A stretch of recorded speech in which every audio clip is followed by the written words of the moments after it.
Hey everyone, this I guess is it's about time that I start making a video. So this is Hungry Like the Wolf, first video. Sort of jump right into it, but don't be too intimidated to try this recipe. It's super simple. It's ingredients that you've more than likely already worked with, but this is just a close to home recipe for me. Growing up with a French father from the south of France, and the whole ratatouille thing, which is what we'll be making today, has always been one of my favorite dishes, and it's super easy. And the way that I'll be preparing it will also help you achieve, I guess what at least my father says. As far as credibility goes, someone from the area, I feel like that kind of works. I feel as if you'll be making something pretty close to as traditional and sort of what a French person or Southern French person would expect. So that being said, let's get cooking, right? All right. So ingredients include tomato, bell pepper, well, a red one would be preferred. Orange is okay, don't use green. 2 medium-sized zucchini, about half of an eggplant, some some fresh basil. My father grows this, so that's why it looks a bit curly. He also grows this thyme. It's a huge plus for me. That smells amazing. Really reminds me of the south of France. Garlic.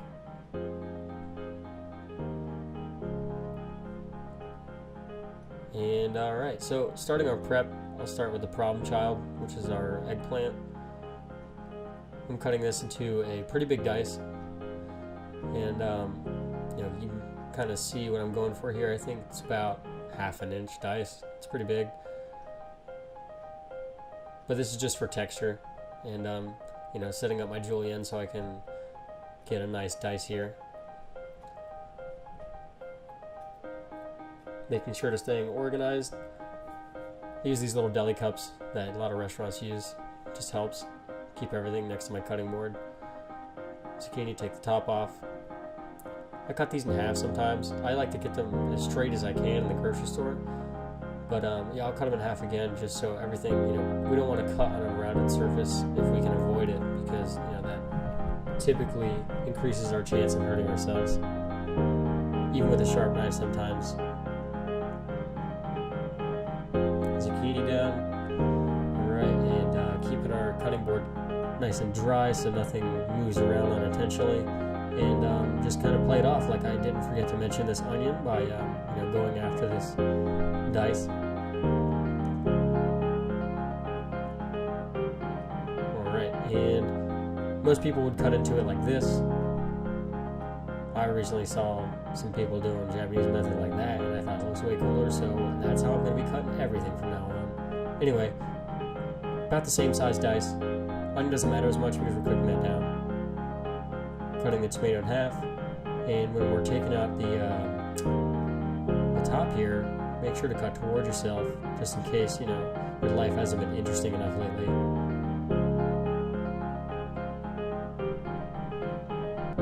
Again, going for the same size dice.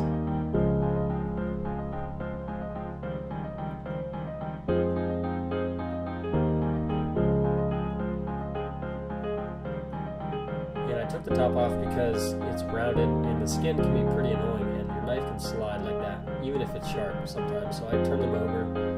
And it's the same thing with bell pepper and things like that that have a bit of a dense skin. This will help you just go straight through them. It works for all peppers, really. And I'll be top and tailing this red bell pepper. And being sure to have a lighting issue and a bit of a focus issue, and that's beautiful. Great. So now moving on, we're going to cut at an angle like this through it and roll it as we cut the white membrane off. That's usually removed just to prevent any bitterness from the bell pepper coming through. These are notably sweet as far as bell peppers go. If you had them back to back like a green, there's no comparison. That's why we're using this here, to lend it that sweetness and the color. Again, with the skin side down, kind of cutting into the flesh of the red bell pepper. Cutting everything the same size is a a really good idea. Just it helps everything cook at the same rate, so there's no surprises. Nothing's caramelizing faster or cooking faster than anything else. I'm gonna brunoise this garlic. Just means like really fine dice. So it's like cutting an onion basically, but just a lot smaller. Picking up any stragglers right here.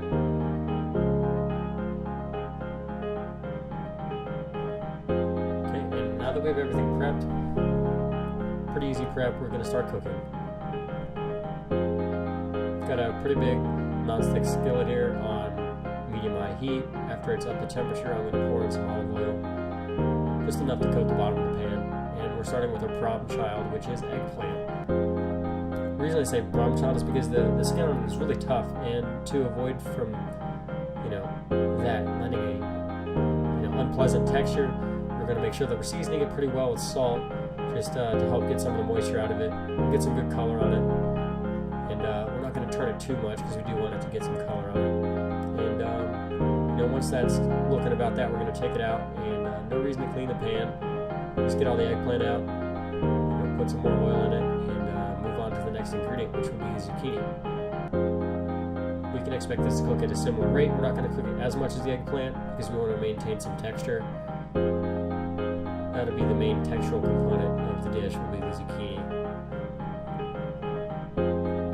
Traditionally in France, this is more stewed, and most people do it for a lot longer than I'm going to be doing it. So this is a quicker way to do it, and I think yields a better final product. Regardless, here we go. We have what looks like a finished batch of zucchini here, which we're also going to take out, and we'll be adding in later after we kind of started with our aromatics. So pan back up to temperature. It's a little, it might be slightly hot, but that's fine in this scenario because we're going to be adding a lot to the pan, which will drop the temperature of the pan by a lot. So, sweating our onions and bell peppers, getting those translucent, do a little salt, just to help that along and help. So adding salt in this scenario, it takes away the moisture a lot faster. And seasoning along the way is a great idea, just to keep everything balanced. Adding the garlic at the end will also help you not burn it. So once this gets to the point where it's aromatic, it takes about 30 seconds, especially at a heat like this. We're going to add in the tomato paste. This is the only time sensitive part, just so we don't burn the garlic. We're going to sort of incorporate that and then throw in the tomatoes. Throwing in the tomatoes is basically going to sort of seal the deal on not burning the garlic. We just need them to be fingered throughout this process of sweating down this onion, which is, the tomato is going to get us that iconic sort of red tinge on all of our ingredients here.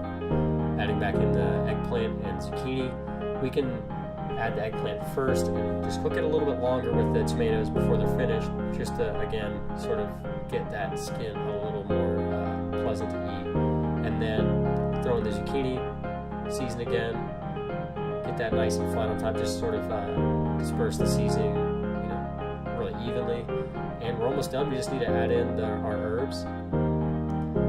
I got about 4 basil leaves here, and I have the thyme flowers pulled off of the sprigs.